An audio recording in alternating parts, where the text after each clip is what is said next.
Finally आम्ही पोहोचलो गुजरातला. हा प्रवास खूप मोठा होता. आम्ही हापा स्टेशनवरती उतरलो होतो आणि तिथे आम्हाला मामा न्यायला येणार होता आणि मामा आला आणि त्याला खूप आनंद झाला होता. जसा तारक मेहतामध्ये जेठालाल फेमस आहे तसाच गुजरातमध्ये माझा मामा. त्यानंतर आम्ही घरी पोहोचलो आणि इकडे मामीला पण खूप आनंद झाला होता. या तर मिठीच मारत होते. त्यानंतर ही सई आणि ही मला एकदम प्रिन्सेस ट्रीटमेंट देत होती. आता चहा पगलूसारखी मी परत इकडे आल्यावर चहा आणि बिस्किट खाल्लं आणि सगळ्यांनाच एवढी भूक लागलेली त्यामुळे सगळेच पेटपूजा करायचं काम चालू होतं.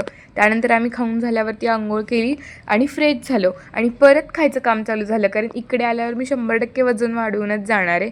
त्यानंतर सगळे बसले होते खायला.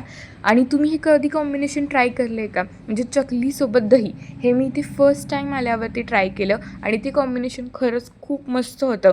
त्यानंतर आम्ही जेवायला बसलो आणि परत आमचा प्लॅन ठरला बाहेर जायचा.